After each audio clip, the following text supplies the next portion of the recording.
« 1981. L'Europe subit le troisième choc pétrolier.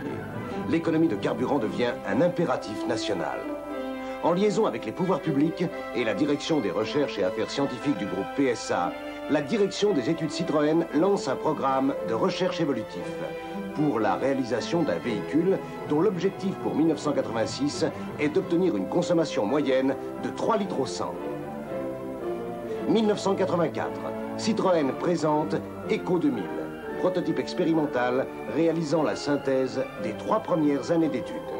À l'origine, le choix de la méthode fut de rejeter tous les a priori techniques afin d'explorer le maximum de solutions dans tous les domaines.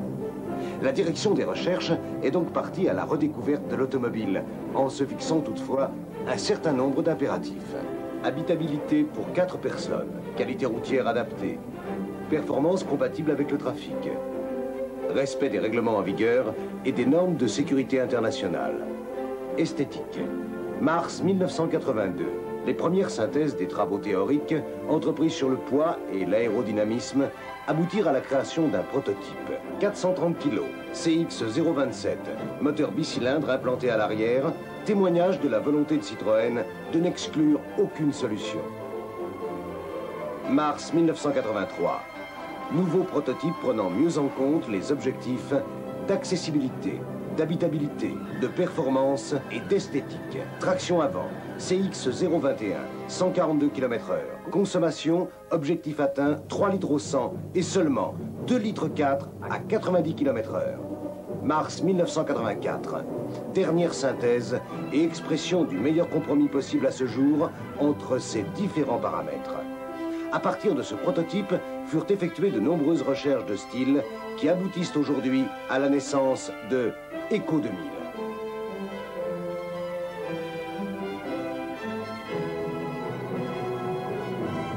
Eco 2000 est le fruit de l'exploration systématique de 3 axes de recherche. Réduction des résistances à l'avancement, réduction des masses, optimisation du moteur.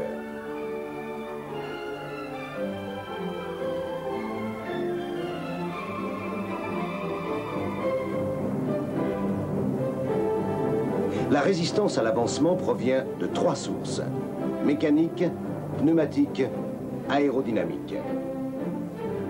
Résistance mécanique. Les résistances mécaniques ont été réduites notamment par un travail sur les frottements résiduels des garnitures de frein et sur les joints d'étanchéité des roulements de transmission. Résistance pneumatique.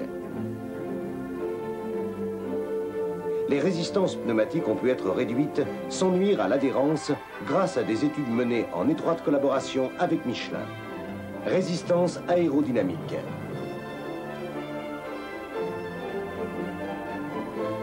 « 48 maquettes, plus de 1500 mesures en soufflerie employant les moyens les plus modernes, comme la technique du laser, ont permis d'améliorer l'aérodynamisme par un travail sur la forme. D'abord sur la continuité des surfaces. Vitres affleurantes, pare-brise collés, raccordement des panneaux, suppression des gouttières, étanchéité des façades, circulation d'air interne. Ensuite, travail sur le dessin et le positionnement des équipements, rétroviseurs, essuie-glaces, etc. Travail enfin sur l'assiette du véhicule, où l'adoption d'une suspension hydropneumatique à correction hydraulique en fonction de la charge, commandée électroniquement, vint conforter les résultats obtenus.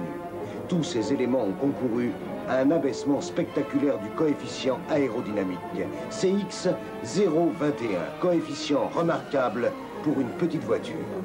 Deuxième axe de recherche, la réduction des masses. Étude de la structure. Le recours systématique à l'ordinateur permet d'organiser la répartition des masses en fonction des charges supportées. Réduction du nombre de pièces de structure, 85 au lieu de 250 en moyenne, et utilisation des matériaux de synthèse. Étude des organes et équipements.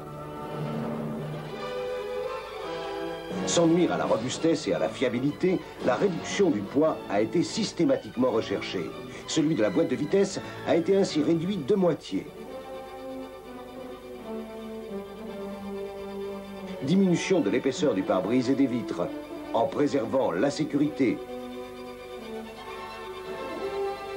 allègement des roues par l'adoption de jantes en résine.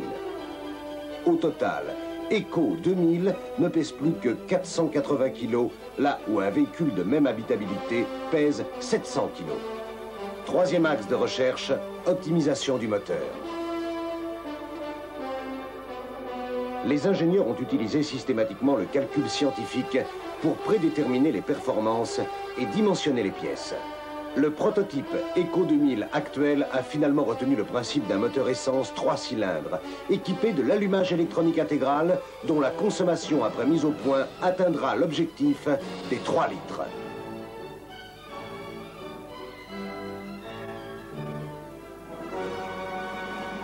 Eco 2000, porteur d'innovations utiles et multiples, répond mieux que ses prédécesseurs aux contraintes d'esthétique, de confort et d'habitabilité. De nombreux acquis du programme Eco 2000 seront utilisés pour donner naissance à une future petite Citroën.